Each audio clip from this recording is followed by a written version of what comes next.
Good morning, everyone. Good morning, all of you. My name is Ellen Frost. I am an adjunct senior fellow at the East-West Center and a member of the Summer Lecture Series committee. I'm also the moderator today.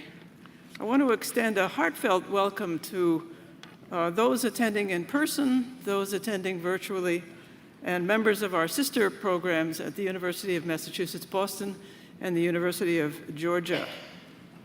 I also want to thank all of the underwriters who make this series possible and support the entire 2023 program. They are the Byrne Foundation, Caldwell Law, Concord Coach, Kendall at Hanover, Ledyard Bank, and The Village. Heartfelt thanks to all of them.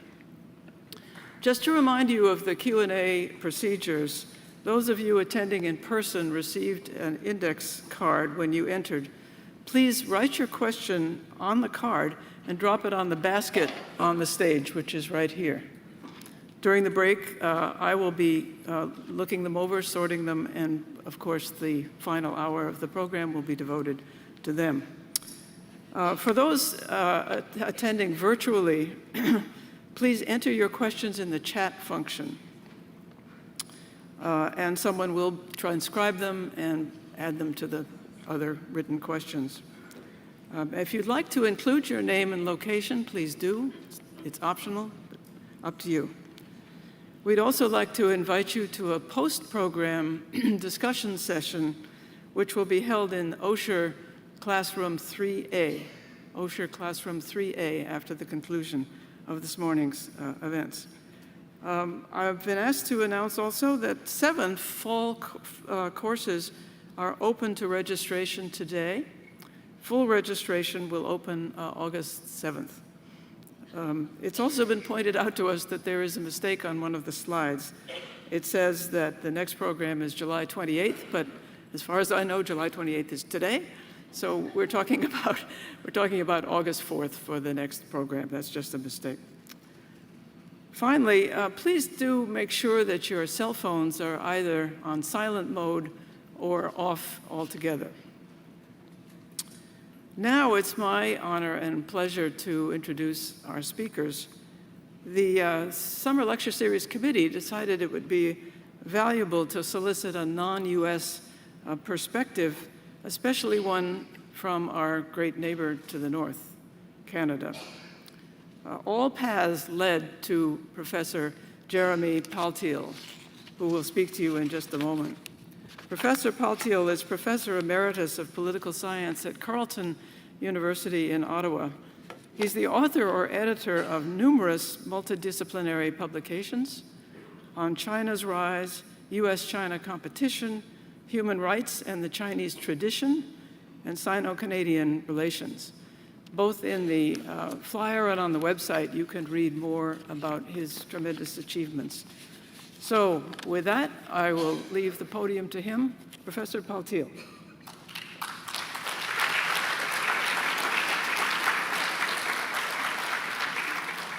Thank you very much for that kind introduction. It's a pleasure to be here with you today.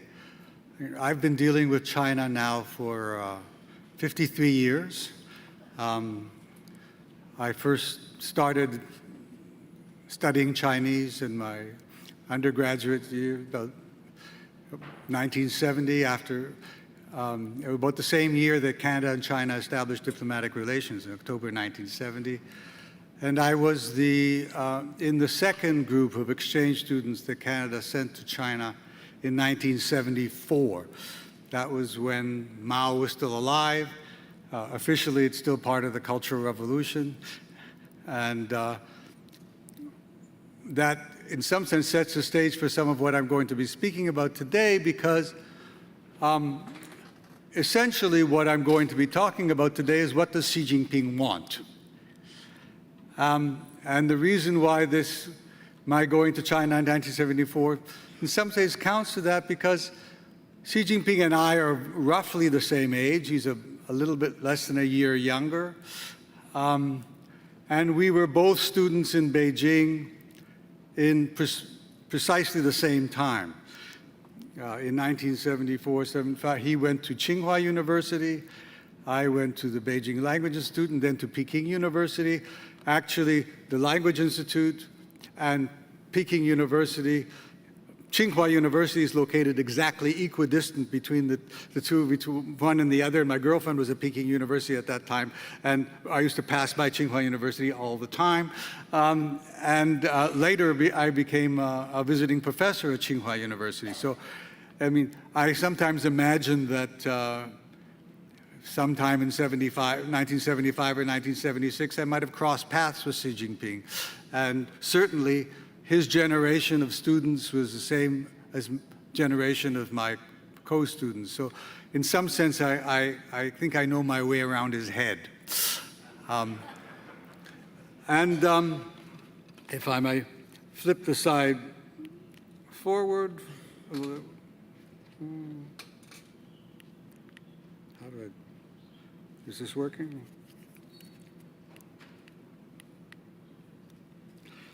I'm having trouble advancing my slide here. Somebody,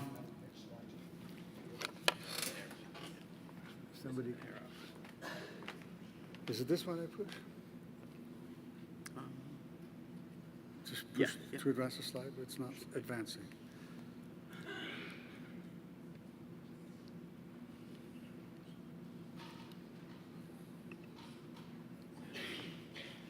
There we go. So basically, we'll be talking about Xi Jinping's governance agenda and how this fits into your overall theme here. Your theme is on US-China relations, and especially the question that you have before you in your mind, and we all have before us in our mind, is will there be war? And will there be war between the US and China, or will there be a world war, is what we're really asking. And when we ask that question, obviously China's aims, Xi Jinping's aims, are part of it. They're not the whole answer. And let me say the conclusion. It's not just what Xi Jinping wants that might be leading us to war. It also depends, of course, on the United States. It also depends on the capacity of China. It also depends on whether people of wisdom can come to workable compromises. And on that score, we sort of come to, I think I'm with Kevin Rudd and with Henry Kissinger on that, in the sense that there are ways of people of practical wisdom could reach some compromise, but it's not necessarily easy. There are forces that are pushing us into competition, and that competition is unavoidable. Whether it's a zero-sum or a positive-sum competition actually depends on many things. And the major problem that we are facing today is a collapse in trust. And what I'm going to be talking about today is largely the factors that have led to that collapse in trust from the Chinese side, and how the Chinese side has impacted on the US side or the Western side in collapsing trust. So that's basically where I'm aiming to talk about today. And so let me get into this. Let me actually go back here. The first thing to remember or to know about Xi Jinping is that when he came to power, he was obsessed with the collapse of the Soviet Union.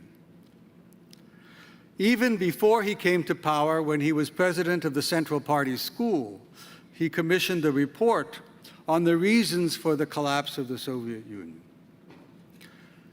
And his essential aim is to preempt or to prevent the same from happening to the Communist Party in China. So his basic aim is to maintain the regime in China. Now, you know, what does this mean? We'll talk about it in detail. But if you want me to put some kind of moral cost, you know, Xi Jinping is not Darth Vader. he's not Adolf Hitler, and he's not even Mao Zedong. By that I mean, not being Hitler, is that his aim is not to dominate the world. World domination and war are not his primary aim. We can't say the same of Hitler. Hitler wanted to go to war. He wanted to dominate Europe. He was happiest when he was at war.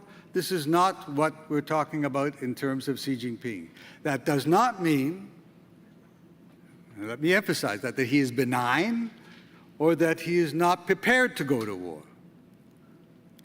But that's not his primary aim. His primary aim is to preserve the Communist Party and the great rejuvenation of the Chinese nation. And here, then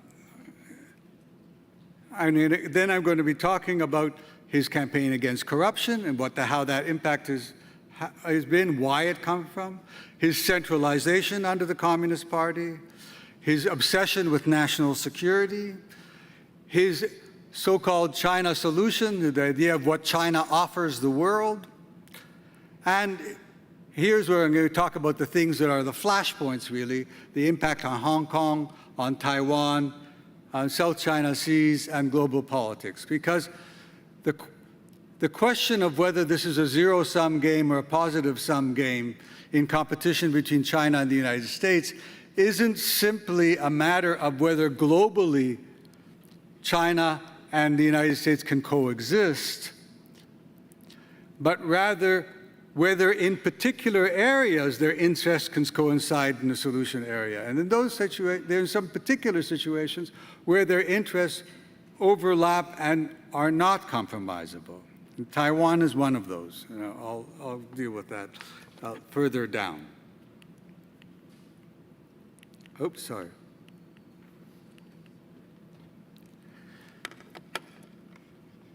Now, one of the reasons for the collapse in trust is that when China opened up in stages, first with the reaching out to America and China in the early 1970s between Nixon and Mao, and then later with the opening up under Deng Xiaoping, when they opened to global investment and trade, there was, and some people say a naive, wish that China will eventually become like us. Now, what I want to start from is the premise that might have been a naive belief for some, but it wasn't an unreasonable belief. But here is where something that political scientists and other, actually originally ecologists have come out called the Red Queen hypothesis. If you remember from Alice Through the Looking Glass, the Red Queen says, I'm running as fast as I can to stay in the same place. And what people forget about authoritarian regimes is that they are not inert or passive in the face of their environment. So what I am trying to say is that the natural course of events as China opened up to markets and trade and to ideas from abroad would have been and was indeed a gradual liberalization. Some of you have mentioned to me and have read, those in Foreign Affairs, articles by a woman called Cai Xia. Cai is spelled C-A-I, that's her last name. Her personal name is Xia, X-I-A. She was a former teacher at the Central Party School. And what she says herself, and she was a critic of the way that Xi Jinping did it, he says herself that in the early 2000s, she thought, at the Central Party School, a Communist Party member, that China would be going inexorably in the trend of liberalization, and that was a natural course of events, and it would gradually adapt to a liberal world. If a teacher at the Central Party school is thinking that, you can see how widespread that is. But Xi Jinping, later in the same decade, becomes the president of the Central Party school. He has a very different idea. He wants the Communist Party to survive. And preempting the collapse and the shoring of foundations of party power become the hallmark of his rule. Xi Jinping has been determined to shape the environment of a marketized and globalized China to ensure the survival of the party state. And this means two things. It means, first of all, of course, shoring up the power of the Communist Party domestically and ensuring that its centralized power is not eroded by the decentralization engendered by markets. But it also means creating a space globally or internationally for China to assert its place in the world as a normal modern state, not as some kind of anachronism, vestige of the past, something destined to disappear. So he has to not just shape expectations domestically about party power, he also has to shape the world to welcome China's role within it as a normal part of a modern state. Both of these areas lead to frictions with the United States and its interests.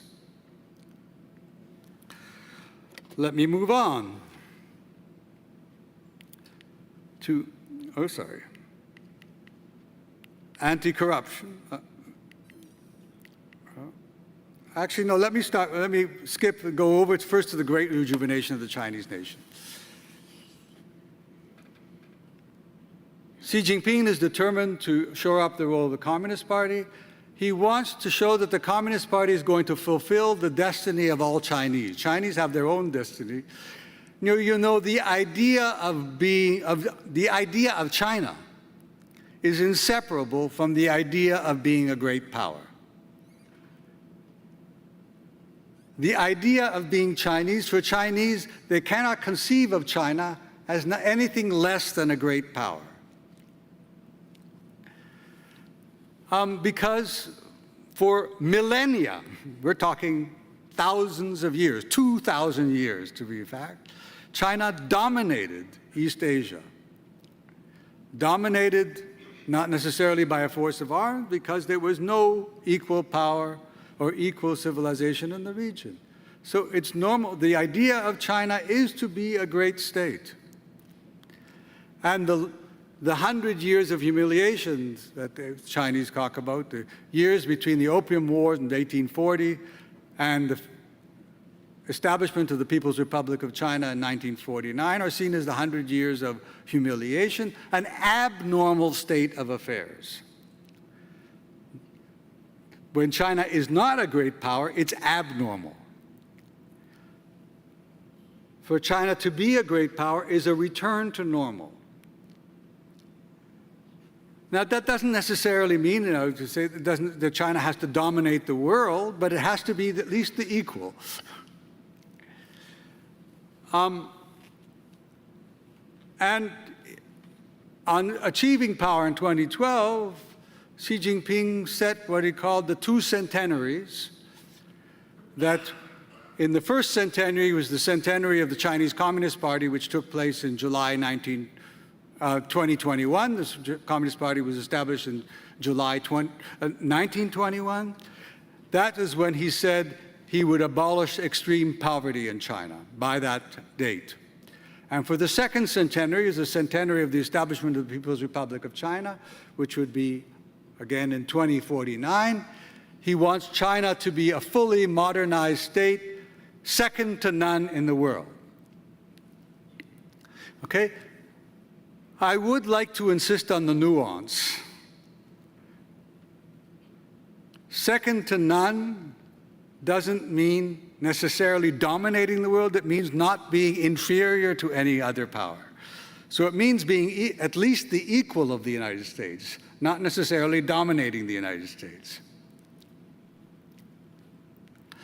I mean, let me quote to you a quotation from Mao Zedong from 1955. In 1955, he mused to people his following. He says, "We are such a big country, with such a long civilization, with so many resources, and we're a socialist, and I'm told that socialism is the wave of the future. If in 50 or 100 years we cannot catch up to the United States, we should have our global passport revoked. We should lose our global citizenship," he said. This gives you in a capsule this notion of what it means to be Chinese is to be equal to the greatest. And Xi Jinping knows this, and to achieve this, of course, would achieve the promise of the Chinese Communist Party. Now, let me go back to the conditions in which Xi Jinping inherited the state in 2012.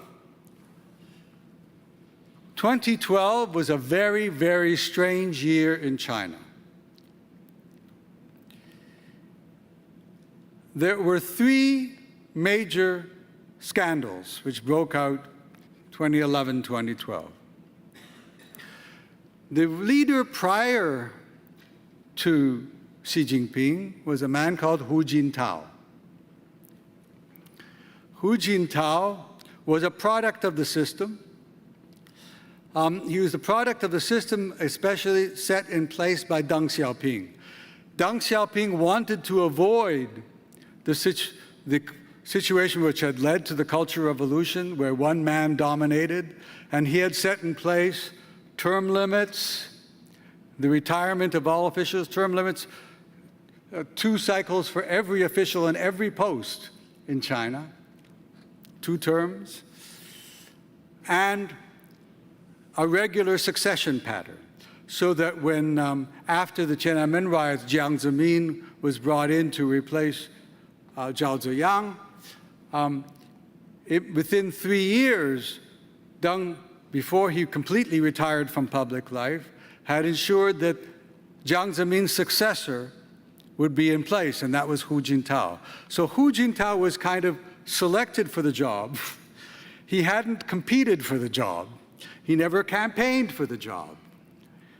And he had gotten his position largely by being a good boy. So under his rule, he's not a very dynamic leader and not necessarily a very forceful leader. Now, the nature of the communist system as it is in China is one, of a large hierarchy in a hierarchy that spans the breadth of a huge country like China. Power naturally devolves into silos. And those silos can become vested interests. And if you do not have a forceful leader, then those vested interests begin to entrench themselves. And that is precisely what happened in China in the early 2000s. So let me talk about the scandals that shook China in 2012. The first one was actually caused by a man who himself was a kind of competitor to Xi Jinping. Xi Jinping had been put in place as the heir apparent. But one person felt he was just as qualified as him. He was a man called Bo Xilai. B-O is his family name. Xilai, Xilai, is his personal name. Bo Xilai, like Xi Jinping, was a princeling, if you like. His father, Bo Yibo, had been a senior leader during the revolution, a vice premier before the Cultural Revolution, who, like Xi Jinping himself, had been jailed during the Cultural Revolution, that the father of Xi Jinping, and had come back. Bo Xilai himself had been actually a radical Red Guard during the Cultural Revolution. Some people say that he actually denounced his own father. But they had reconciled after the Cultural Revolution when Bo Yibo came back to power. So because of his activity during the Cultural Revolution, because of his father, Bo Xilai had actually been frozen out of everything during the Cultural Revolution and wasn't even able to go to university until 1978, even though he was born in 1949. But he campaigned very hard to move up the ranks once he came back into power. And when he was made the governor of Chongqing, he became a kind of populist leader in Chongqing. He was a party secretary of Chongqing. With a campaign against corruption of his own, which gained him public notoriety, a certain campaign also to redistribute wealth, especially in terms of housing. And he generated quite a bit of publicity. The knock against Bo Xilai was, according to the rules at that time, the rules that had been put in place by Jiang Zemin, being born in 1949 made him 1 year out of being eligible to be leader in the next cycle. So he was running twice as hard. Then a strange thing happened. Our events preceded this, but a strange thing happened in February 2012. In February 2012, now the chief of police in Chongqing, a man by the name of Wang Lijun, who was actually an ethnic Mongol, who Bo Xilai had brought with him to Chongqing when he had come from being governor of Liaoning, which is in the northeast of China. And Wang Lijun was from the northeast, from the borders of Inner Mongolia. He had been the chief of police who had carried out his anti-mafia, anti-corruption campaign in Chongqing. Wang Lijun suddenly turned up at the American consulate in Chengdu, which is a couple of hundred miles from Chongqing, the capital of Sichuan province, requesting asylum at the American consulate in Chengdu. Now, for reasons that have to do with the fact that of the status of a consulate, the consulate couldn't keep him and persuaded him to leave with some assurances from the Chinese authority in February 2012. This incident took place, the explanation happened was that in the days previous to that, his Wang Lijun coming to the American consulate in Chongqing, he had been slapped in the face by Bo Xilai, his boss. And the circumstances under which he had been slapped in the face by his boss, Bo Xilai, and this is like a tale from the Arabian Nights, was because Wang Lijun had colluded and helped Bo Xilai's wife, Gu Kailai, poison an Englishman, a man by the name of Neil Haywood, who died in November of 2011. Neil Haywood was had a kind of fixer position in China. He ran the Aston Martin agency. This is again like a James Bond movie. Aston Martin agency in Beijing. He had become his wife. He had a Chinese wife who was from Liaoning, which is the province where Bo Xilai had been governor before, and so the families came into contact. And Neil Haywood was a graduate of Harrow, which was one of the top public-private schools in Britain. And he had helped Gu Kailai and Bo Xilai get their son, Bo Guagua, into Harrow. And how was this paid for? This was apparently this Neil Haywood acted as what they called in Chinese the white gloves, a kind of middleman holding funds for the Bo family, funds that came from developers when he in the city of Dalian and other places where he, because as each political leader, you control land, you can give money to developers make money, and that money, they sort of prevail on them to pass the money back, but not directly. That money helped Bo Guagua get into Harrow. He eventually also got into Oxford from there, and also held money for him for his expenses while he was abroad. And Bo Guagua is known for, while he was at Oxford, flying his friends for safari in Kenya.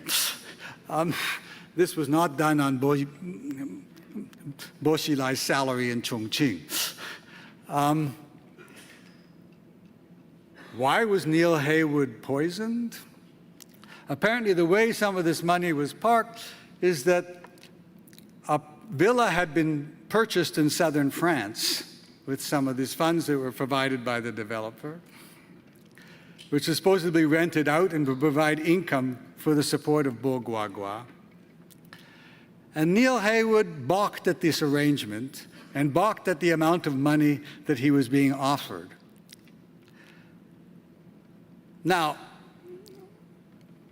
according to the Chinese judicial authorities later in the case against Gu Kailai, the wife of Bo Xilai, they claimed that Neil had threatened the son of Bo Xilai, and I don't believe that. What he probably threatened was to make the story public, in which case Bo Xilai would have no chance of making it into the next leadership forum, which was supposed to take place in the fall of 2012. This is 2011. In response, Gu Kailai arranged for his poisoning. And I guess Neil Haywood was known as a drinker. Initially, they listed his death as being alcohol poisoning. And by the way, in terms of what the public and what private is in this thing, we do know that Neil Haywood died. We do know that his funeral took place very shortly afterwards.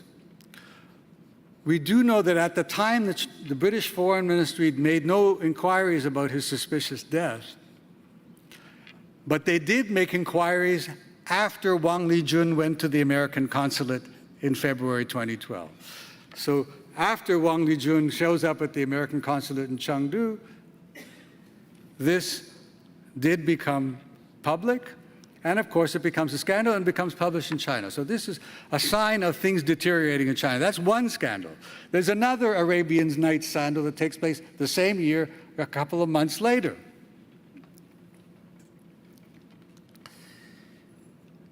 In April of 2012,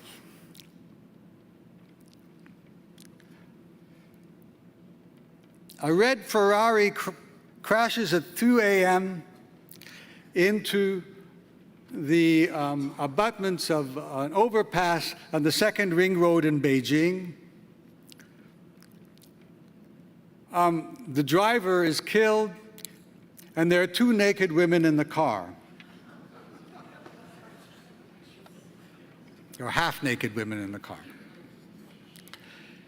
It turns out that the driver, there aren't that many red Ferraris in Beijing.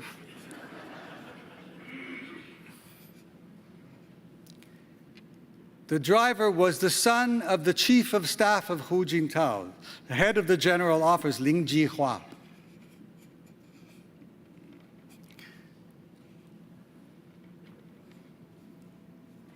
In the hours after that, the head of the Politics and Law Commission, the head of security for China, the top party person in charge of security for all of China, goes to Ling Jihua, the chief of staff, and says, a man by the name of Zhou Yongkang says, I'll take care of this for you.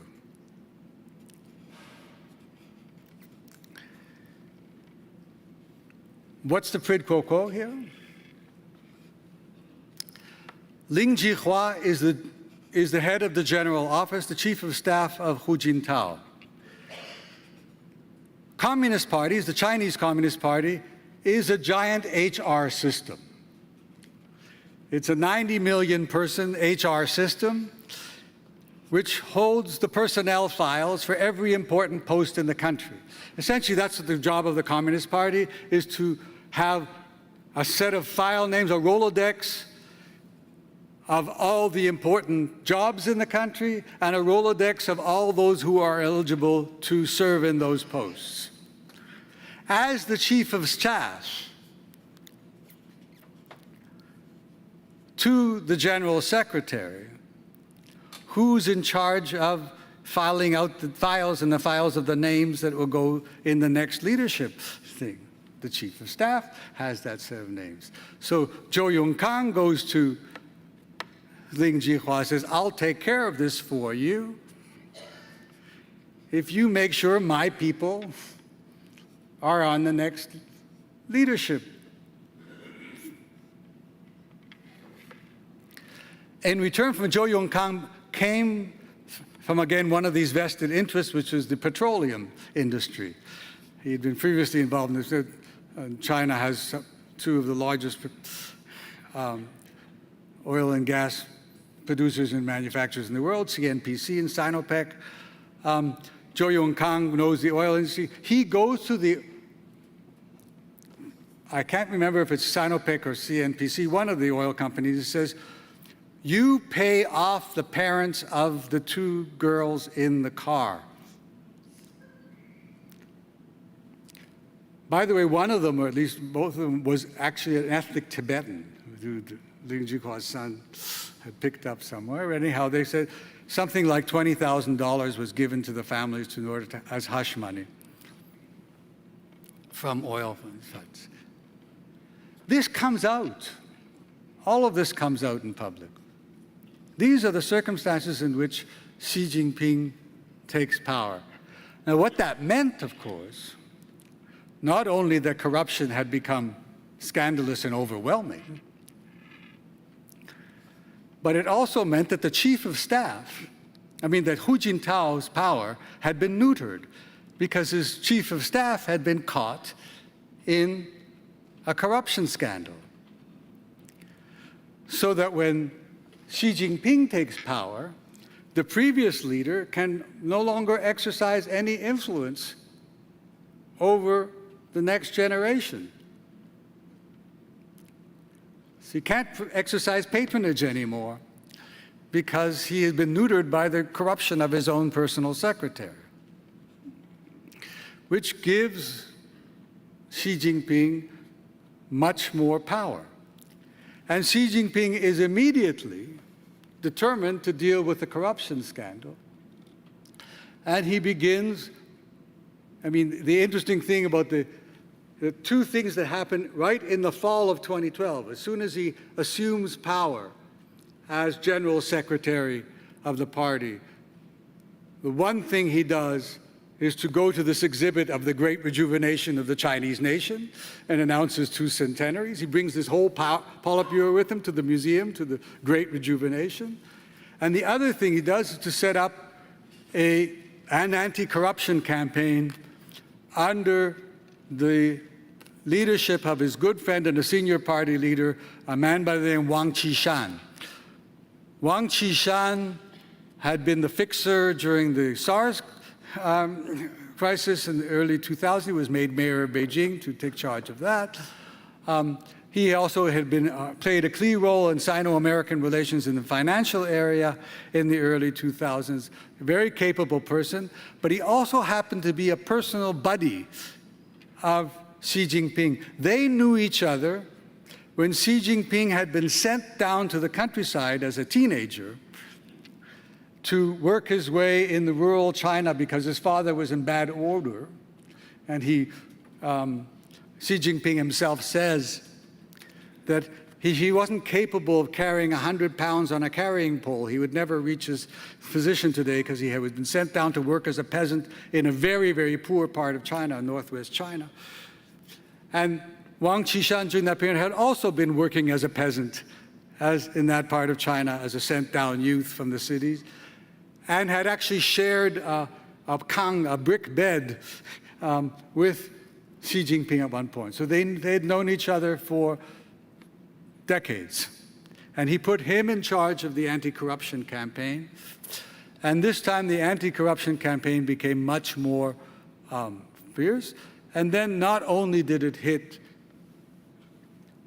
the people like Zhou Yongkang and Ling Jihua and the people around them, but also eventually hitting sort of like the Holy of Holies, the military as well. The military itself had been corrupted in the meantime.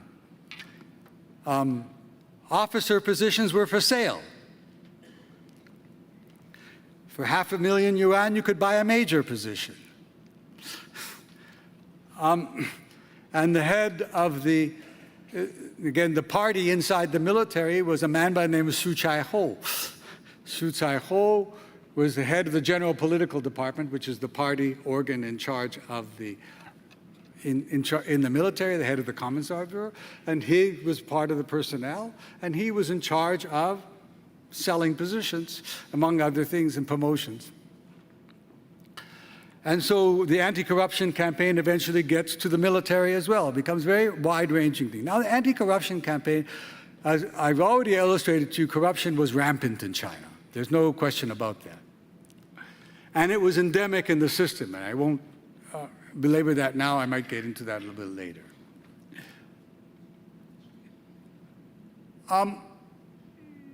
But anti-corruption campaigns are always political, because in a hierarchical system, a system of hierarchy with centralized power at the top who divides, send up position, and in Beijing, in the Central Organization Department of the Communist Party of China, they hand out the top 5,000 posts in the country. Directly. They name who is what, who is who. And if you are removing people for corruption, that creates a vacancy, doesn't it? When you create a vacancy and you're in charge of the personnel system, that gives you the opportunity to appoint your own people to that position. So you create vacancies and you put people in. And what does that do? It increases your personal patronage power. Very simple.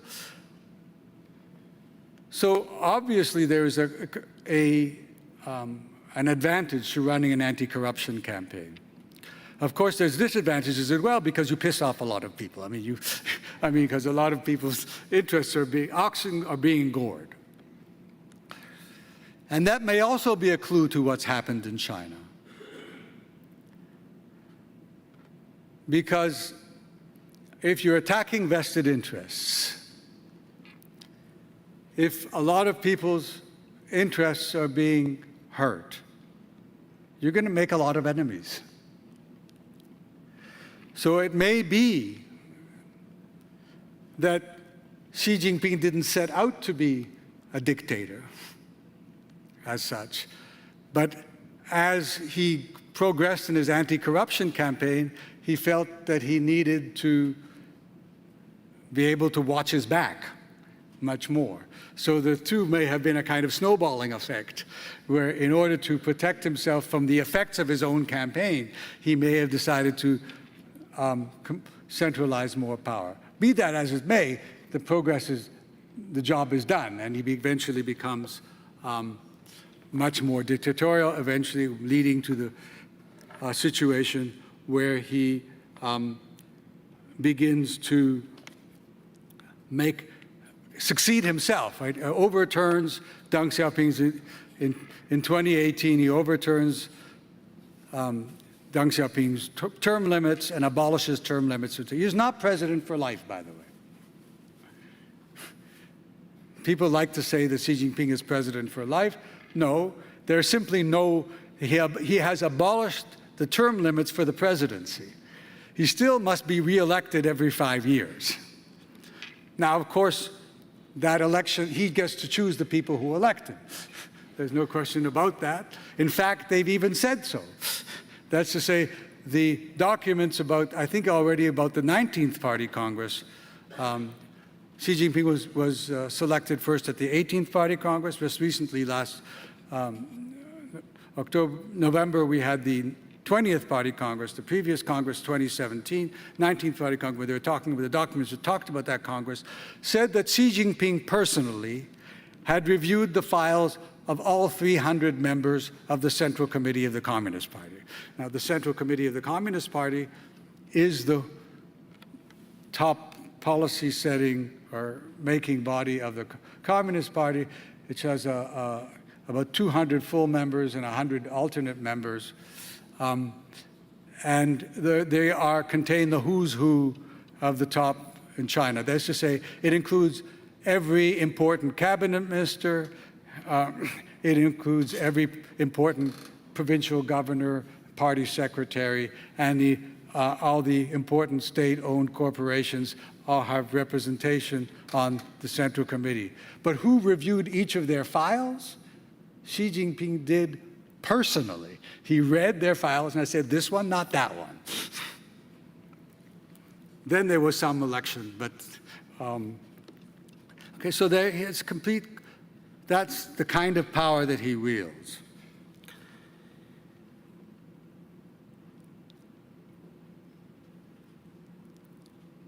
Now,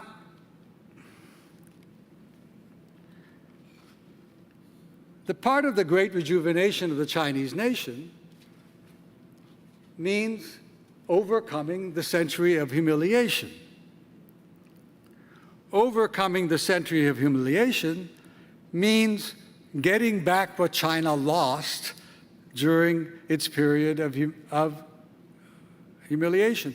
And an important symbol of that is Taiwan, because Taiwan, which was part of the Qing Empire, was ceded to Japan in 1895 as a result of the First Sino-Japanese War in 1894-95 at the Treaty of Shimonoseki. And although it was returned to China as a result of the Cairo Declaration in 1943, then, of course, Chiang Kai-shek retreated to Taiwan in 1949, and with the President Truman dispatching the 7th Fleet into the Taiwan Strait after the Korean War outbreak in June 1950, then the People's Republic of China was unable to regain Taiwan in the early 1950s. So as far as Beijing is concerned, the Chinese Communist Party, this is a legacy of Taiwan's separation, is a legacy of the humiliation of China going back to the 19th century. So reunification of the motherland, if you like, is kind of symbolic for them. And Xi Jinping regards the South China Sea largely in the same way. And I know I only have 10 minutes left. And let me just say a few words about the South China Sea. None of this is really consistent with international law of some kinds of, basically the UN Court of Arbitration has already ruled that there's no way that China can own the South China Sea. It's inconsistent with the UN Convention on the Law of the Sea. Nonetheless, it is certainly true that China had been navigating in that region at least for millennia. And but the other part of it, and the reason why it's so important to Xi Jinping and to modern Chinese military and naval analysts, they have read Admiral Alfred Mohan, The Role of Sea Power in History. And Mohan says quite clearly that great powers must control the sea lanes of communication. And if you look at the map of the globe, who controls islands in the middle of the ocean that are in the middle of shipping lanes?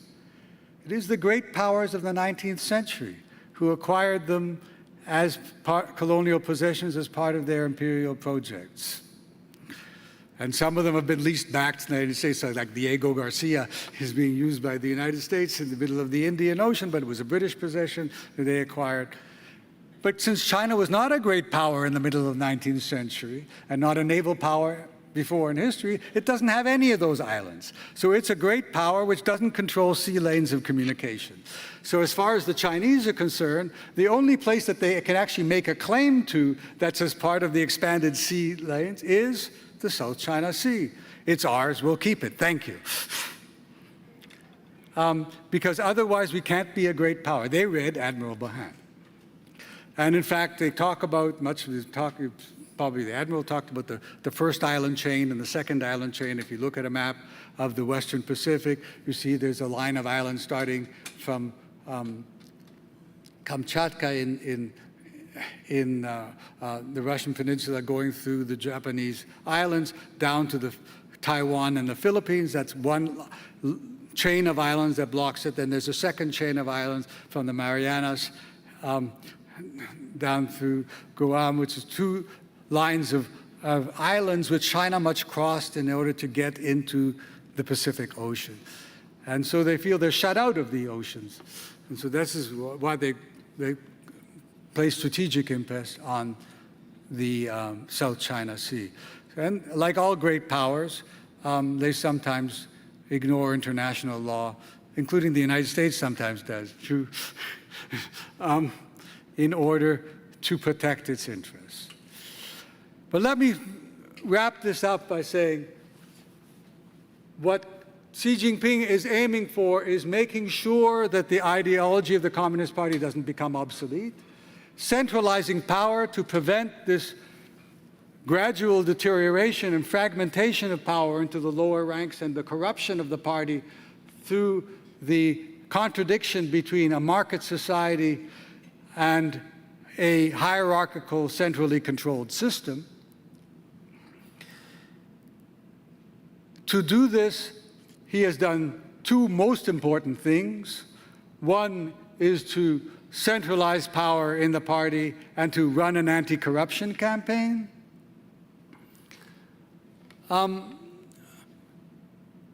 And to try to revive the ideology of the party at the same time. Now, this has an impact. If you centralize power and you go against corruption, it may have a negative impact on decentralized market activities, especially in a system where private property is not guaranteed by design, if you like, because it shouldn't threaten the power of the Communist Party. So that means that the goose that lays the golden eggs of contemporary China, that is to say, globalization and the market economy, are in some ways imperiled by the centralization. They're imperiled at two levels.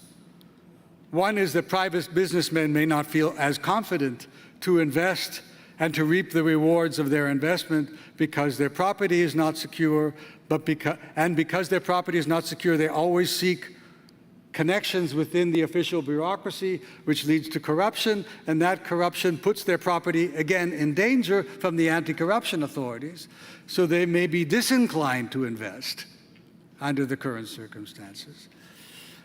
But also because China is determined to rejuvenate itself and to control the sources of its own power, including technology, right? To become a great military, technological, and industrial power by the middle of the century, you need to be able to control, innovate.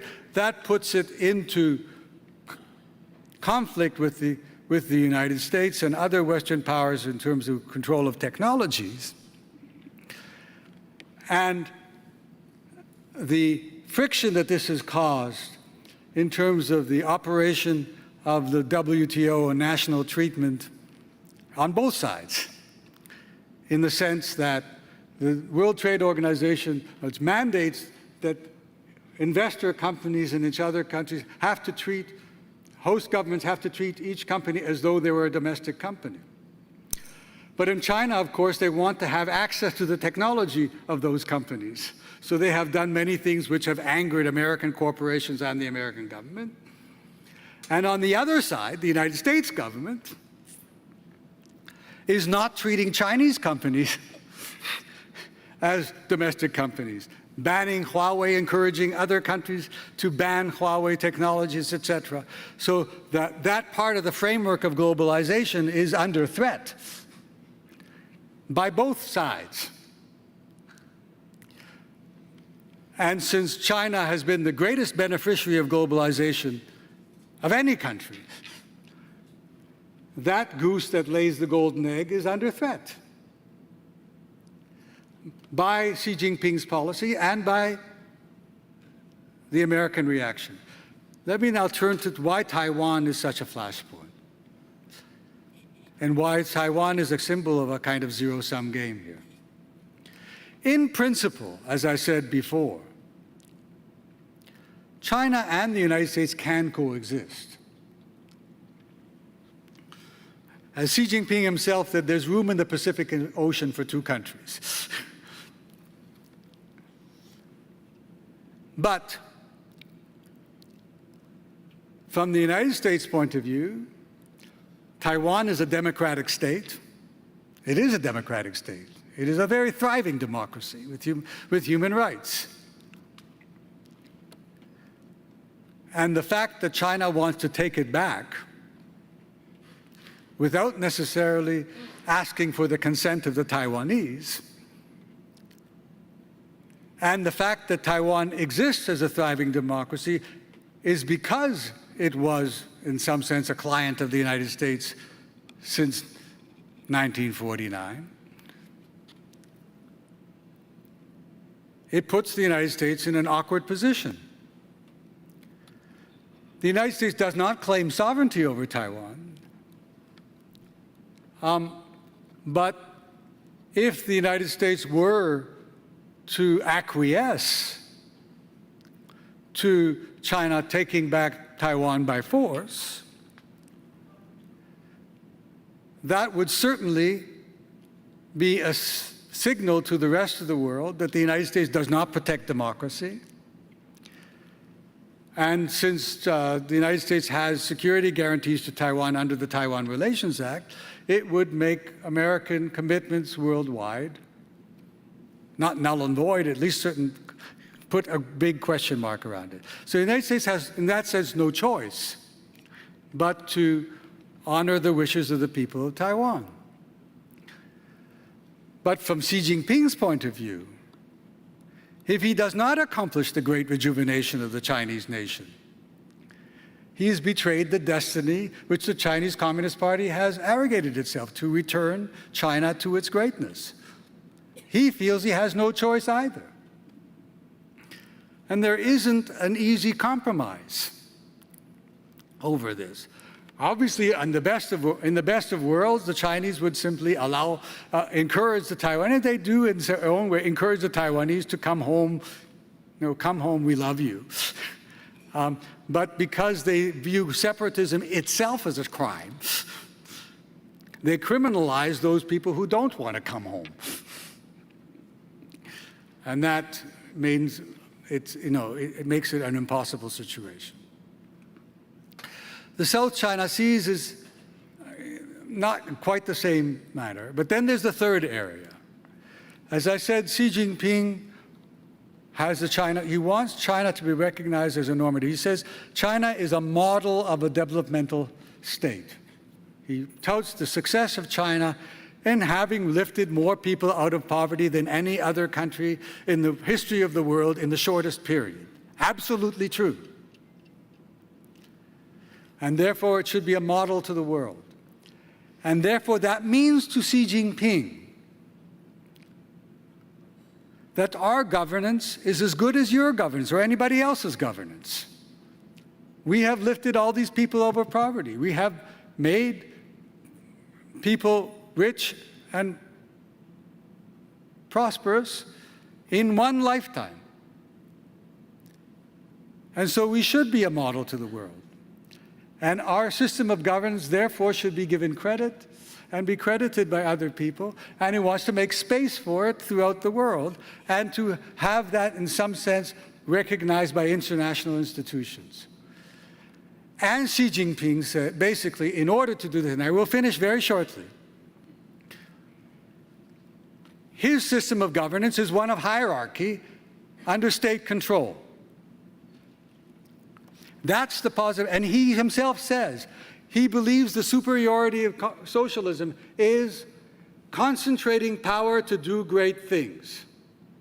He believes that's a magic bullet. And that's a model for the world. So he wants that kind of normative system of concentrating power under the state to do great things as a kind of valid norm of modern governance. By the way, in some sense, capitalism has always come in different flavors with greater or lesser intervention by the state. The United States is one variant, but there are other countries that have other variants. So in principle, it's possible to do this. On the other hand, his power is now overwhelming, and he, of course, is obsessed with national security. Again, he's obsessed with collapse, the collapse of the Soviet Union. And he has made political security, the hallmark, which means the security of the regime, the hallmark of national security. And therefore, he believes that civil society actors, human rights activists, and people like that are a kind of rodents chewing away at the woodwork that holds the system together. So he does not want them to have power. And like his friend Putin, he believes that color revolutions, the encouragements of civil society to build democratic institutions, is a way of overturning his government. So we do have diametrically opposite worldviews. And I want to finish with one thing about the United States. Part of the tragedy is that President Biden, in coming into power after President Trump, believes that he also has to make America great again. The way that President Biden wants to make America great again is to lead an alliance of democracies, and the symbol of that is Ukraine. So he has made democratic governments and the survival of liberal norms internationally the hallmark not just of his international standing, but of his domestic standing in the United States. Xi Jinping says liberal values are not universal. Democracy, you can have Chinese-style democracy, whole process democracy, but not liberal democracy. And liberal democracy is not liberal value. His whole regime is based on a Leninist premise, that a kind of paternalistic premise, that the best must tell other people how to do their jobs. And we select the best to do their jobs. That's the system, the hierarchy that he has done. It's a kind of amalgam of Confucian principles of hierarchy of the best and Leninist principles of, the party selects the best, selects the people to do the job. He believes in that, and he believes that that means concentrating power. So you can see the contradiction, and I will end here.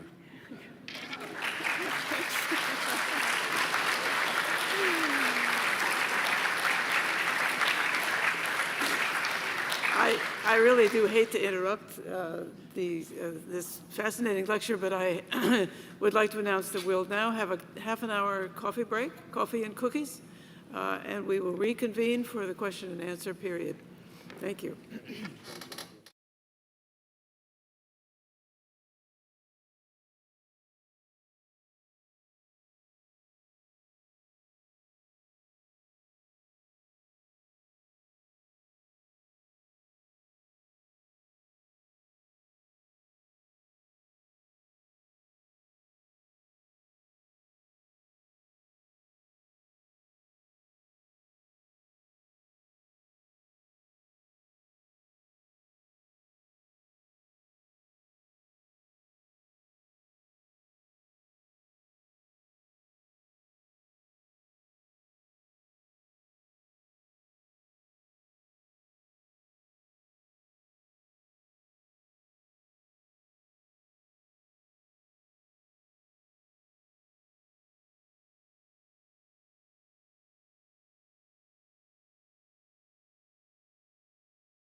Well, welcome back, everyone. We have a great diversity of questions, and I'll try to group them and get through as many as we can in this next half hour. I thought we would start with the cloak and dagger stuff, but before I get to that, I have been invited by Professor Paltiel to tell my Boschilai prison joke. You remember that Boschilai was a rising star in Chongqing and became perceived as a threat and a source of corruption and murder and all these bad things. So 3 prisoners were standing in the prison during their break, and each one asked the other, what did you get put in prison for? And one of them said, I opposed Boschilai. And the second one said, I supported Boschilai. The third one said, I am Boschilai. You stole that joke. What do you mean I stole it? That joke was originally about Deng Xiaoping. I can think of other circumstances where we might apply that as well. All right, well, there were several questions about what's happened to the Chinese foreign minister, Qin Gang, and so let me put that to you. Okay, thank you. I had promised I would say something about that. Obviously, I don't know the exact story, but as a long-term Pekinologist, I can give you what stands to reason. First of all, the fact that he was scrubbed from the website, put back in, shows that it's not a health issue, and that it's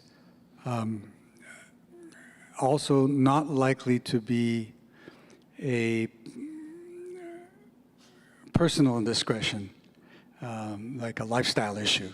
It's the rumors of him having an affair with a news anchor or something like that. If it had been an affair with a news anchor or something, he would have been retired for health reasons, and there would be an investigation. It would roll out slowly. The sudden removal and scrubbing suggests that it is a disciplinary issue, and if it's sudden as this, most likely it's a security breach. I'm going to be entirely speculative here. The kind of security breach that I imagine is that Qin Gang may, and of course this is entirely speculative, so don't, I mean, you can quote me on it, but as a speculation, may have divulged to Jake Sullivan when he visited, one of his last visits, some kind of piece of information that he thought might have established China's bona fides with Washington. Kind of gray zone information that diplomats sometimes trade in order to get confidence of the other side. Again, hyper speculation, maybe about Russia and Ukraine, and China's relationship with it. But that then got back to the boss, Xi Jinping, and said, I'm not having any of this. This is a threat. You're gone. So that's my. So the question I have before me is, what kind of security breach could this be that would be so sudden? And to my mind, it would have to be something that's connected with his meetings. That's why I'm, and if it's that kind of, and since he's the senior Washington hand in the top leadership at a time when there's sensitivity, it must have something to do with the United States. That's my feeling. So. One question concerns the recent overflight of a Chinese quote-unquote weather spy balloon. And there was conjecture at the time that she was not informed or aware that this was being done. Is that believable? And a somewhat related question has to do with the people surrounding Xi and his inner circle. They are disproportionately come from a security background.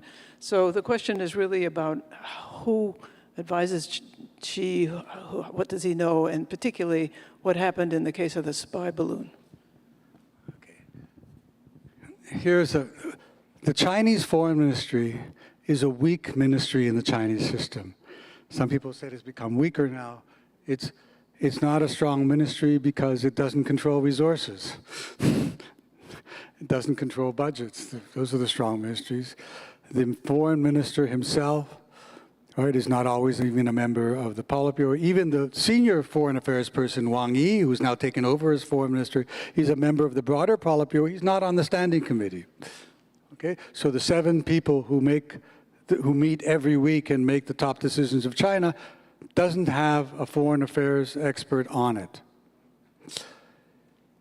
I can tell you but with regard to something I do know about, and that is when the Chinese downed our weather satellite back in, was it 2000 and early 2000s, 2005, 6, or something like that. They did this anti-satellite test that they took. The foreign ministry did not know about it, was not told about it until after this anti-satellite test there, because that's a military. There is a truism, or not a truism, I mean, Mao Zedong once said, the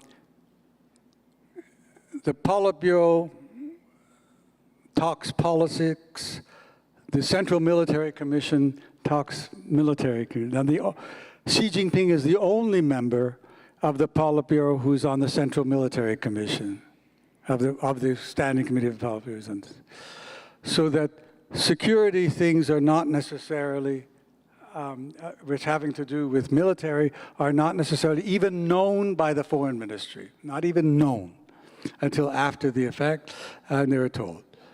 So it completely stands to reason that these balloons were not known about by the foreign ministry, and how widely shared even within the top echelon. We now know for a fact that this balloon was not meant to go over the United States originally. So perhaps meant to go over Guam. But that might have been something that would have been shared with parts of the Chinese military, but certainly not necessarily with all parts of it. So the foreign ministry would have been completely in the dark, and have nothing to transmit to their U.S. counterparts on this. The military, of course, doesn't speak to the United States directly. You had the experience of this already. It's a flaw in the system. I mean, they've tried to set up a national security council in China. I've been doing it since the Jiang Zemin days. It exists on paper, and it exists, but it mostly deals with internal security. It doesn't deal with foreign affairs. So that there isn't a body there that bridges the foreign affairs and the military thing, which brings them both together. Part of the reason for this is you know, I said hierarchy is an obsession of this system, both from Confucian China back going down, but also in Leninism.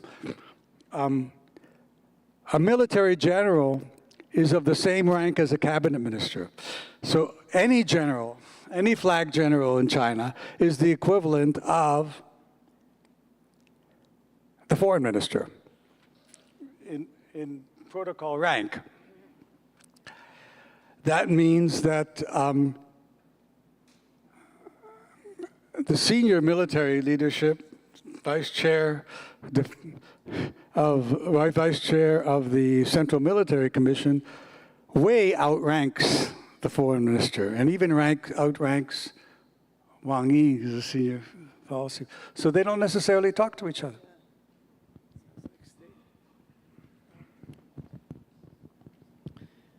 The fact that the party controls the PLA is, and not the government, is not always known. But the PLA is the party's PLA, not the government's PLA.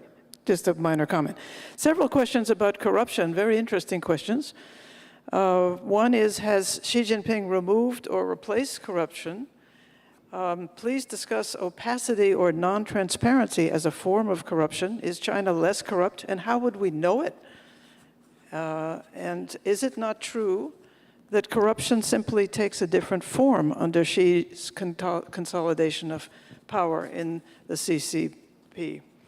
And then finally, if China does not have a free press, how are corruption scandals become known? So that there's interrelated questions here, all of which is there a new form of corruption now? And how would we know it? Okay. First of all, I mean, I think there is a misconception about information in China and in authoritarian systems like this. China is not hermetically sealed. Even Stalin once said, the Soviet Union under Stalin, if you say something to Central Committee members, you might as well shout it in the streets. There is a lot of rumor, and you know, practically every adult Chinese is connected to the internet through their phones, and they all are on Weibo.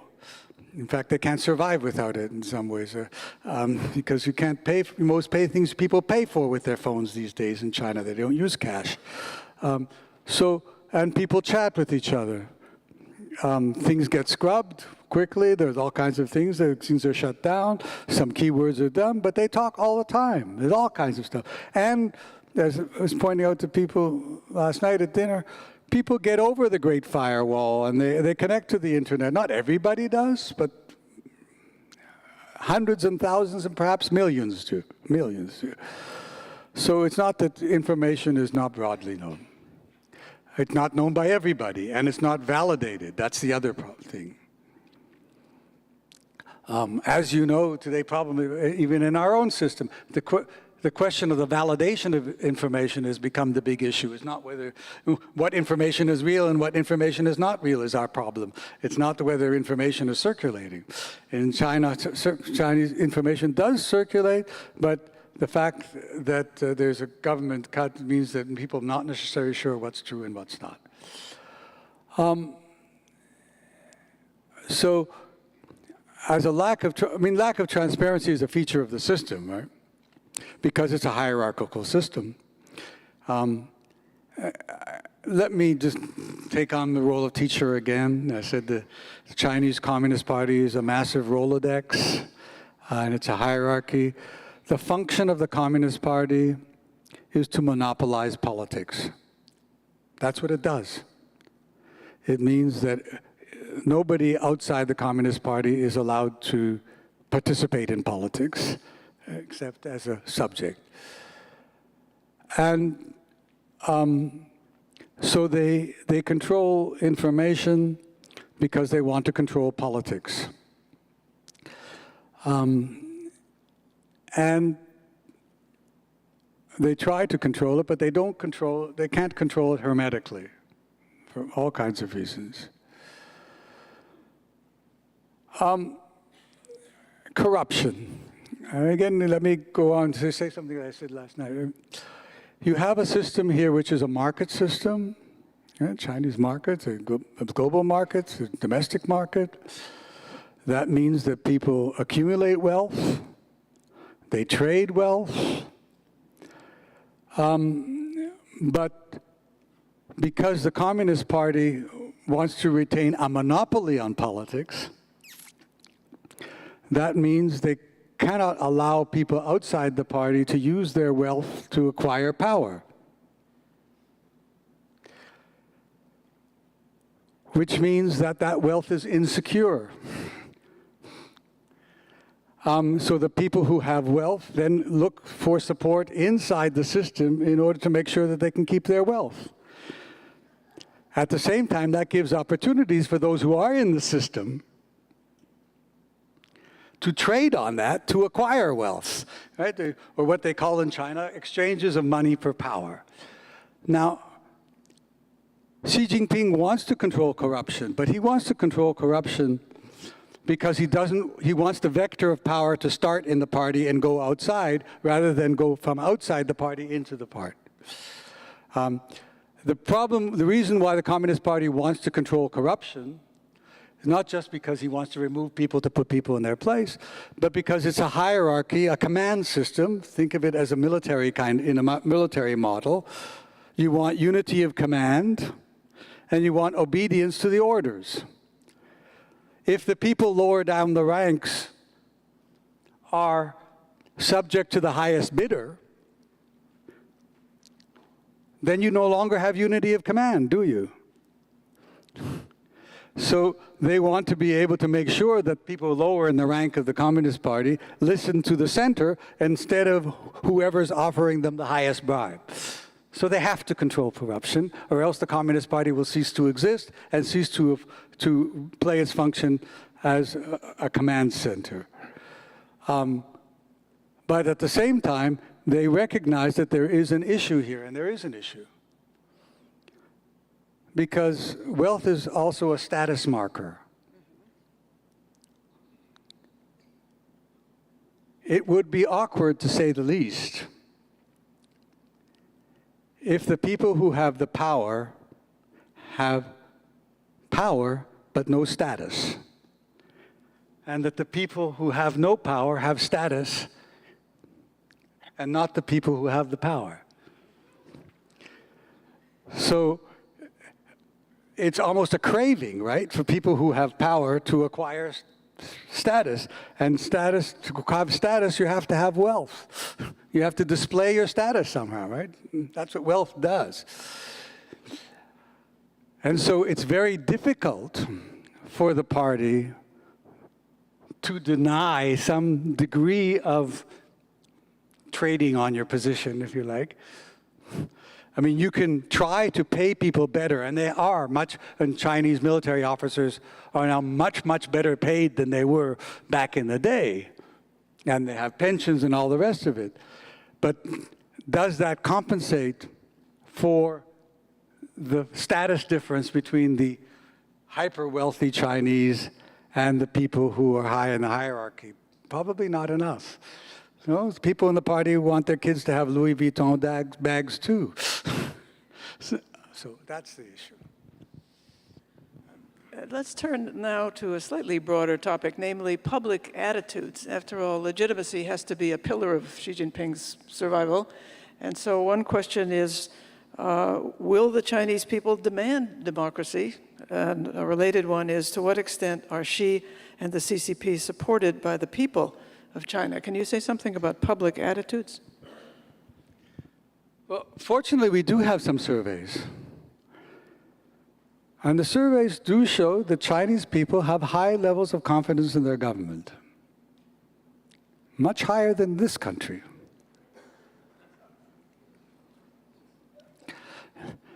Part of that is traditional.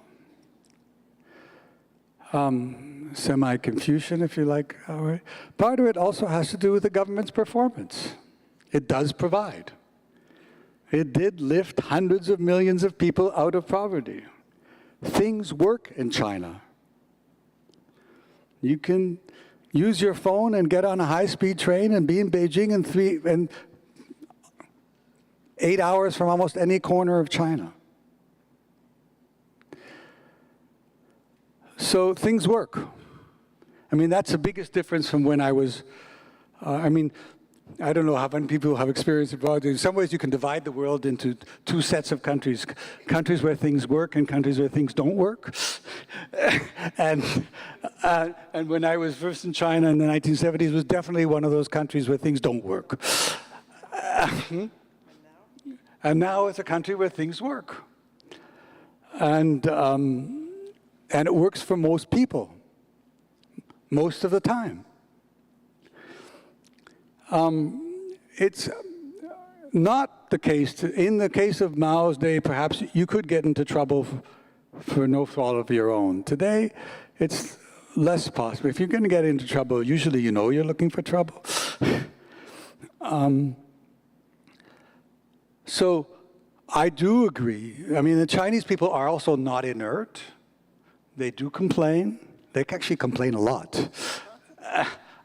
Most of the time, though, their complaints take the form of petitioning, in which they say you're not doing your job properly. Or, I've seen protests in China where they've appealed to the top leader, look what's happened to me, you don't know what's going on, so please, take care of this thing, this is unjust. So they do complain, and they have in zero COVID, the people do go out in the street sometimes.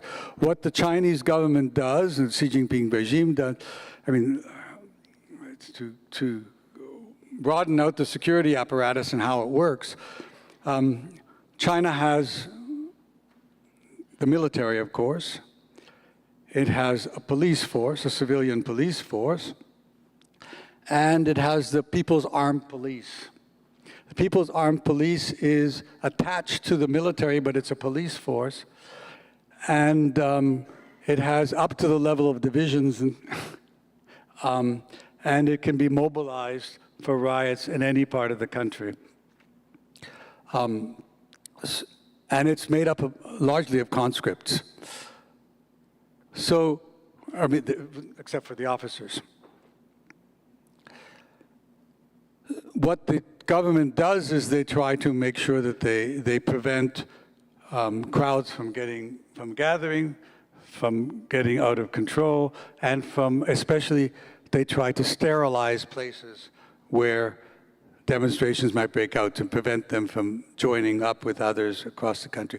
They might then cut off the internet or do whatever they need to do, cut off communications, and then also literally surround those things. So they have a reasonably sophisticated and a high degree of surveillance, electronic surveillance and others to do that.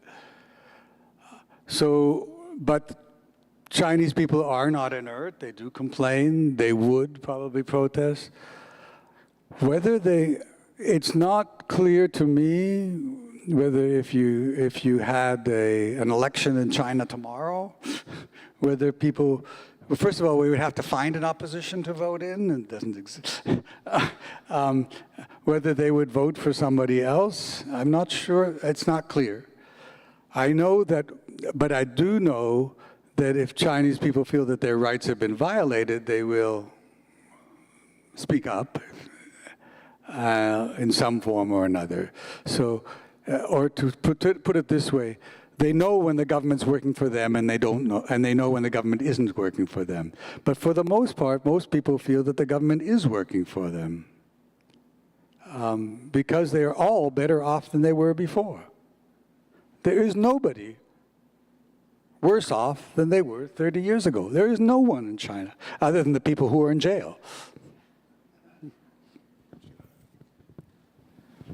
You suggested that some of the Xi Jinping government's legitimacy derives from economic growth. And so you could say that the future of China's economy is or is not a pillar of the legitimacy that the government needs. Several of the questions get at the challenges to China's continued economic growth. As you know, there's a lively debate here. Is China 10 feet tall, or is China has all these problems that are going to slow it down considerably? So that's sort of the umbrella for a couple of questions here.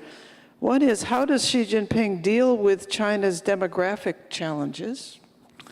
And another one is, what was the impact of the Cultural Revolution? Did it, in fact, wipe out a generation of talented people? How did the Cultural Revolution and the killings affect China's success today, would you say? Let me deal with the first question, obviously. First, China does face serious challenges, demographic challenges. If you're asking about Xi Jinping, we have to face the facts that the one-child policy was probably misbegotten in the first place. But it was encouraged by China's nuclear scientists at the time, in the late 1970s, the only people who had supercomputers at that time. And they thought that China was headed for a demographic disaster of a different kind. And they persuaded Deng Xiaoping to have the one-child policy. The one-child policy was kept in place far longer than it should have been because of bureaucratic inertia, the stuff that you're an expert at. Because what happened was you had a population control bureaucracy that lived off the fines for people violating birth norms. In fact, we know that when they tried to take off the one-child policy in 2015, I think it was, or there were protests by some of these bureaucrats whose livelihoods were threatened. And it tells you something about the Hu Jintao regime, that the inertia of the bureaucratic system prevented them from doing something that everybody knew needed to be done. And it was only Xi Jinping, under him, that they finally abolished the one-child policy. And they had to abolish it in 2 steps. First, they said that people may have a second child. The birth control bureaucrats then reacted by saying, you need to ask us permission before you have a second child. Then they had to come back and say, no, you don't have to ask permission to have a second child. Because obviously, if you have to ask permission, then there's bribes, there's all kinds of things going on. So it tells you something about the bureaucratic initiative and something about, what do you call it, positive or not, of Xi Jinping. He is decisive. But they are facing a demographic problem. I mean, some of you may have seen Paul Krugman's piece in the other day in the New York Times about Japan. I'm saying, just because China has a demographic problem, and it will affect the demographic, doesn't necessarily have to be a disaster. People in Japan live quite well, thank you. And so there is no need to say that this is going to necessarily lead to a full-grown disaster. But there is a problem. And especially after zero COVID, the lack of demand in the Chinese economy is affecting recent university graduates very badly. I mean, some of you may have seen the piece in the Wall Street Journal yesterday. You have 20% unemployment among recent university graduates. And that's very bad for the party. Because, as I just said about legitimacy, who are the mainstay of supporters of the Chinese Communist Party? It's the people who are better off than they were in the past. Who are the people who are most better off from the people in the past? The people who are the first-generation college graduates. If the first-generation college graduates can't get jobs, what happens to the legitimacy of the Chinese Communist Party? Because the people who are second-generation college graduates, they're not grateful to the party. They have no reason to be grateful to the party. They're grateful to their parents. But the first-generation college graduates, they're grateful to the party. So, yes, it's a problem. And whether he can solve them depends, first of all, on the overall rate of economic growth. That's why they need to get growth going again. And the question is, will they have the wherewithal to do so, given the pressures on China, both externally and internally? That remains unknown. The next question deals with other possible implications of a Chinese economic slowdown. Donna Riley writes, if there is a slowdown in China's economy, will it be likely to result in more aggression towards Taiwan? Short answer is I can't answer that.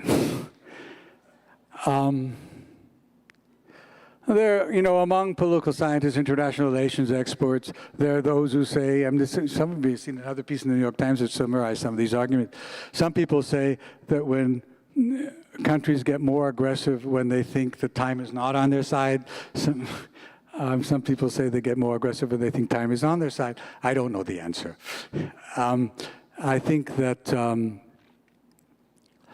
my short-term prediction, and this will fit into something, I believe that Xi Jinping and the Chinese military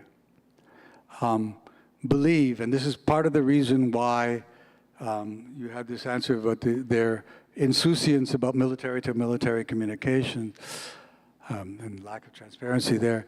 I believe that Xi Jinping and the Chinese military believe that their risk tolerance is higher than US risk tolerance. That the US military is more afraid of people dying than the Chinese military is afraid of people dying. And they see that as an advantage. And so they play it. But actual war, they've seen what happened to Putin in Ukraine. And even without that, but that's the biggest lesson you can have, the fog of war is something you don't want to risk. And one thing we do know about authoritarian regimes is that when they lose wars, they collapse. The Greek colonels, after their venture in Cyprus, the Argentine military, after their venture in the Malvinas, the Falklands, it's the most obvious way. What did I say about Xi Jinping? He wants the system to stay. Is he going to risk it all? He will risk it all when he's guaranteed to win. And I think the Chinese military and the planners there have finely grained predictions for when they think things will shift decisively in their direction. And Mao once said, 千万不要打无准备之战. Under any circumstances, do not fight a battle where you're not prepared. And I think that that's true of the Chinese military as well. But the gray zone is the game of chicken that is being played around Taiwan, in the South China Seas. I think the Pentagon knows this. I mean, that's why they want military-to-military communications, because they see the biggest risk as being one of a accidental thing. And God forbid, right?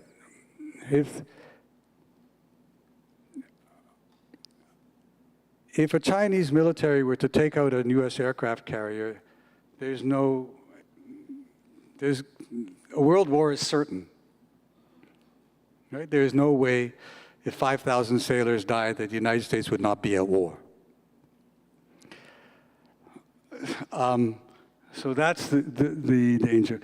Now, in April 1st, 2001, we had the incident of the US surveillance plane being forced down after being bumped by the Chinese. Then we had a wise Chinese. I mean, it's a good idea. It's a good metaphor for how far we've traveled. Jiang Zemin, who spoke English, liked to sing Elvis Presley songs, and sort of like a westernized Shanghaiese, was the leader at that time and the head of, and the commander-in-chief. And he was actually traveling in South America at the time when the American plane was forced down in Hainan Island after being bumped by a Chinese aircraft, in which the Chinese aircraft went down and the pilot was killed. And Jiang Zemin resolved the process. I mean, there was a question, the US position was that they were in international waters and didn't have to apologize, and didn't have to, but the crew and the plane were in China at that time. And Jiang Zemin piped up and he says, I hear that in Western countries, people say excuse me when they bump into somebody else. And so George W. Bush took the hint. They issued an apology, and the crew and the plane went home. The issue is the state of affairs today amenable to that? And this is, I think I do need to make one more clarification. Two things have happened in the last 10 years, or 15 years, really. since the 2008 financial crisis, you've heard this before. I mean, the Chinese have determined somehow that the United States is in decline and China is on the rise. But also, this thing that I said, that their own governance, the Chinese governance, is not inferior to Western governance. The second thing that happened, that over the course of the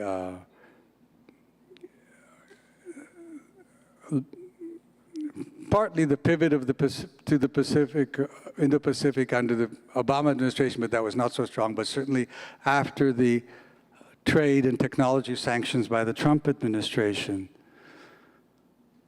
Xi Jinping is determined and has persuaded his colleagues that the United States wants to strangle China's rise.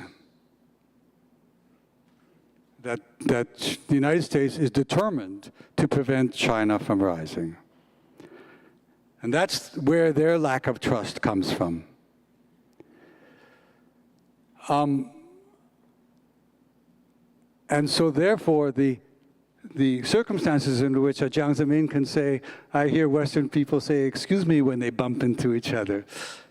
I'm afraid that those conditions, and I know that in Washington they want to have guardrails, but you have this momentum right now of lack of trust on both sides, and I don't know how it's going to be overcome. I can't answer that.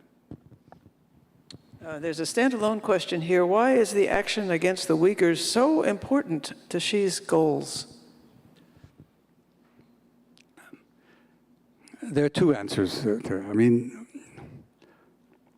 as recently as 2013, I traveled throughout Xinjiang, South Xinjiang. It was already a police state. And I followed the events in Xinjiang.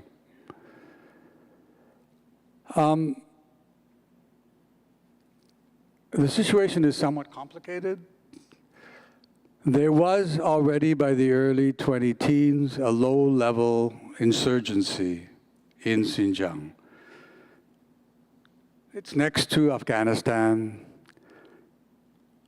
Islamism had penetrated to some extent. More important factor was the fact that the development of China and the Chinese state and the strategic importance of Xinjiang meant that Uyghur communities were being more and more penetrated by secularization, external influences. You know, Uyghurs are Muslims.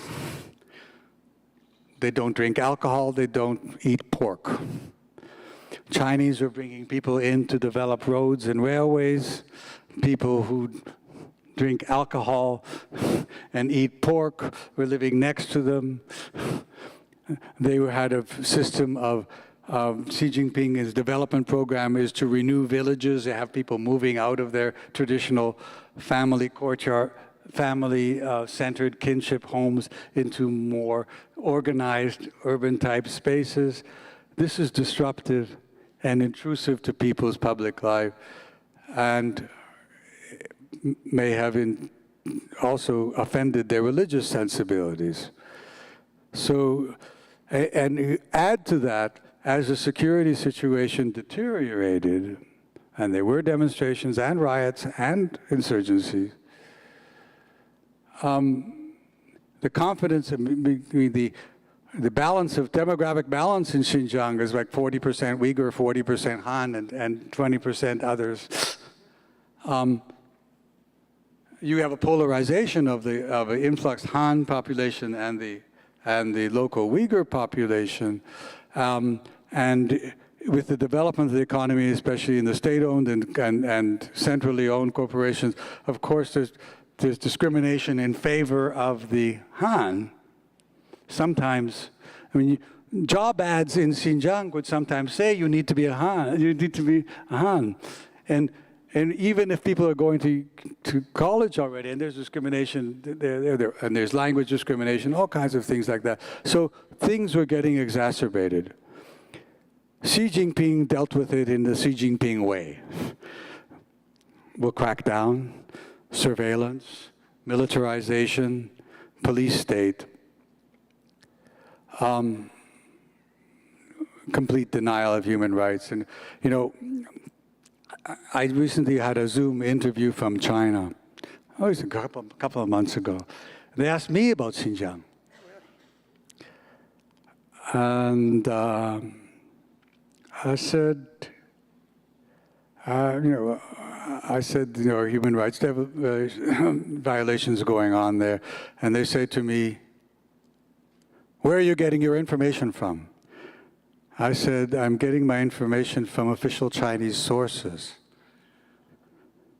Because in the white paper on Xinjiang, which they issued after some of the criticism, it says that people in the de-radicalization centers are not allowed to practice their religion. It says so in black and white in the Chinese, official Chinese document.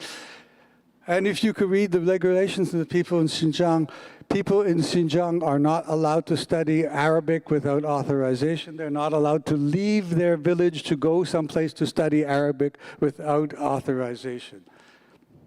That's been in place since before the crackdown. And when I was there in 2013, there were slogans on the wall saying, banners saying, illegal education must be suppressed.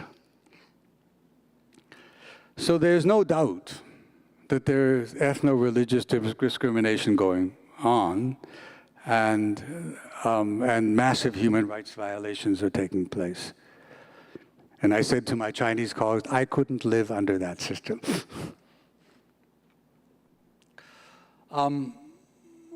Why are they doing that? Because Xinjiang is strategically important. It's strategically important because it's the one of the most last remaining sources of hydrocarbons that can still be exploited on the mainland of China. Oil and gas, they still need oil and gas. It's also the oil and gas corridor from the Middle East and from Russia. It's strategically important in its relationship to the Indian Ocean and it passes. So there is no way in whatever that China is going to give up on Xinjiang and to tolerate separatism from there. So that's the situation. The next two questions deal with China's attitude towards two other countries. One is, what does Xi Jinping think of India? And vice versa. Vice versa will be addressed next week when Bruce Stokes talks about polling. So let's leave it at this one. What does Xi Jinping think of India? And then the second one, if China and Russia are best friends, why has China taken a less supportive approach to, guess what, Ukraine and Russia? I just actually finished supervising a PhD on Sino-Indian relations, and my student is herself Chinese and did her MA in India. So she spent a lot of time in India. The thing is that, and her, in some sense, the conclusion of her PhD is that India sees China as its equal and rival, whereas China doesn't see India. China sees its rival as being the United States. And so they have a kind of patronizing attitude towards India. But they're also in competition for the idea of leadership in the post-colonial world. So there's a rivalry underneath the fact that the Chinese are also patronizing in some ways towards it, and China has done better than India. Chinese GDP I think is about 10 times that of India's, at least 5, or maybe it's 5 times. So that, and it wasn't always so, by the way. In 1950. Chinese life expectancy was 37 years. It was 50 in India. Today, It's almost approaching 80 in China, and it's still not much over 70 in India. So the roles have been reversed over the last year. So that's what China. So that's in a sense what China's doing with India is they're trying to warn them off joining with the United States in encircling them by sticking tacks in their rear.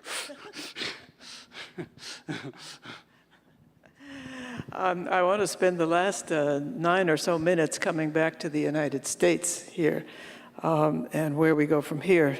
The first question is, do you believe that the current U.S. government understands the objectives of Xi in rejuvenating China's position in the world?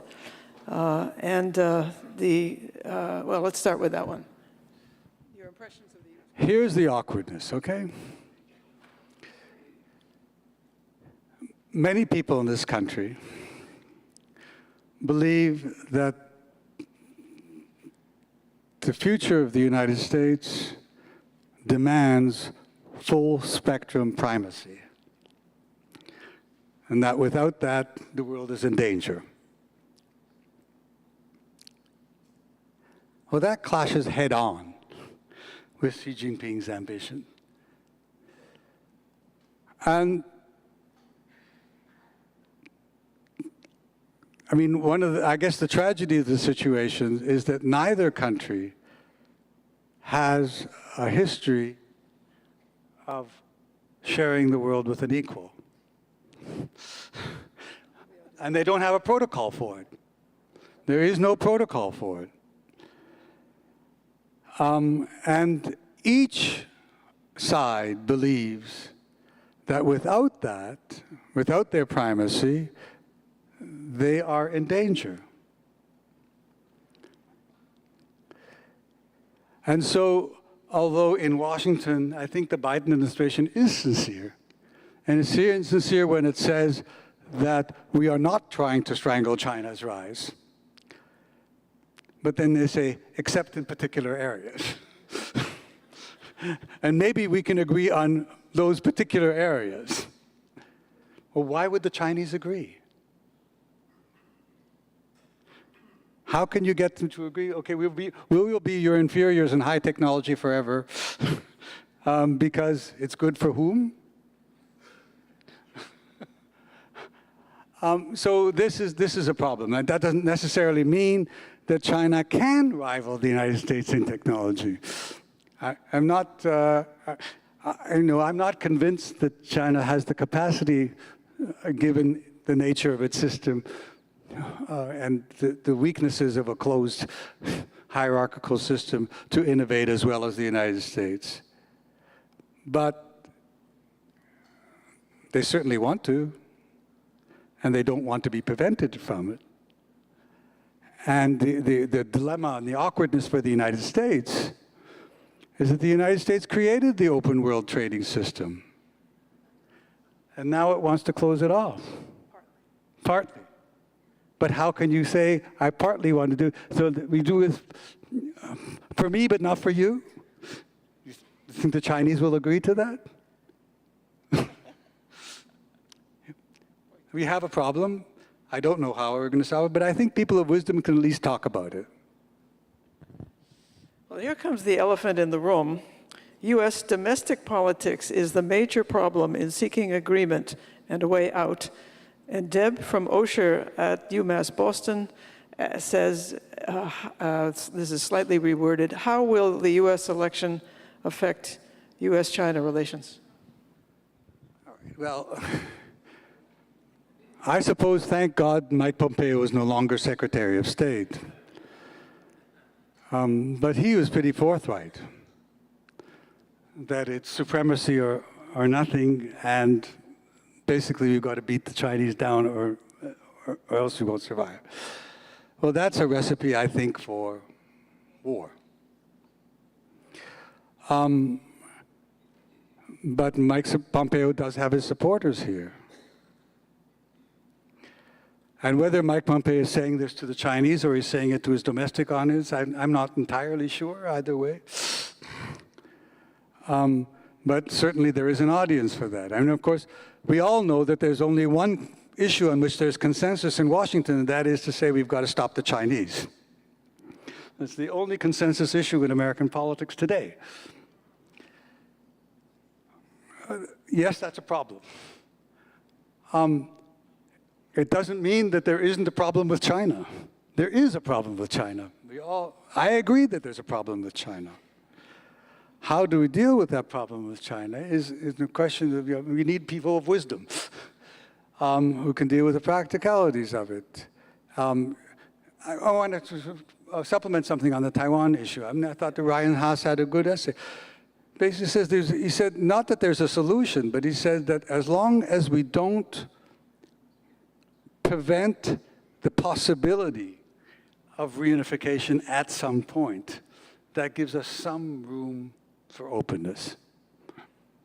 That is to say, as long as we don't establish a formal alliance with Taiwan or give a alliance guarantee, or if we make a guarantee, make that a public, maybe if just keep open the possibility that at some point maybe you can persuade them to come home, maybe that at least gives some room for preventing a clash. I tend to agree with that. You know, I can't solve the domestic politics problems of the United States. I think that I think the world did breathe a sigh of relief when President Biden was elected. Certainly they did in my country.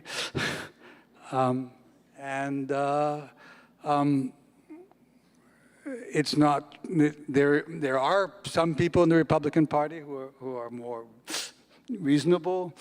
They're not necessarily at the top of the list these days. I guess we have to hope for the best.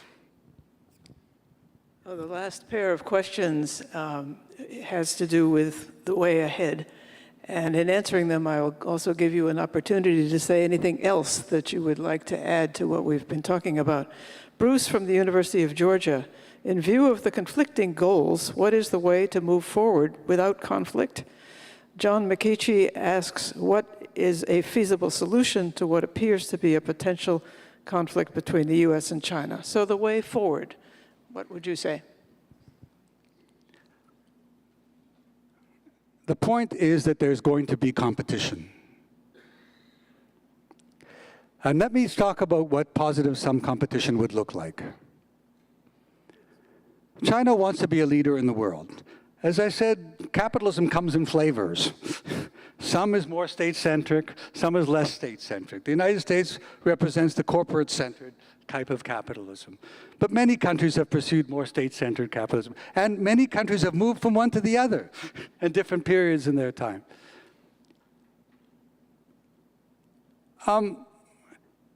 If China offers possibilities to countries to pursue, with their help, money, to pursue a more state-centered form of market society, and it works to increase prosperity, that's a positive for the world. It's a positive for the countries, those countries, and it gives them alternatives. I think, actually, some of the post-Cold War was a bit of a tragedy, and it exacerbated some problems because unanimity is not necessarily a good thing. And people have all kinds of reasons to be resentful, have the status quo, all kinds of places. If you feel you have no alternatives, you may go to an extreme. The fact that an alternative exists of a country that actually has a long-term interest in a peaceful world, and China does, that's a positive. And as long as no future is foreclosed, that's to say the future of democracy is not foreclosed, or the future of a more state-centered system of governance is not foreclosed, the two can coexist in theory. And it's a positive for the countries in developing countries because that gives them alternatives. Can we do this? and not trip over ourselves in places like Taiwan, I mean, I think that's the way forward. Excellent. Well, I apologize to anyone whose questions I didn't get to. Nevertheless, we had a very rich discussion in the last hour, and I would particularly invite you to express your thanks to Professor Paltiel for a very stimulating session. Thank you. Great work.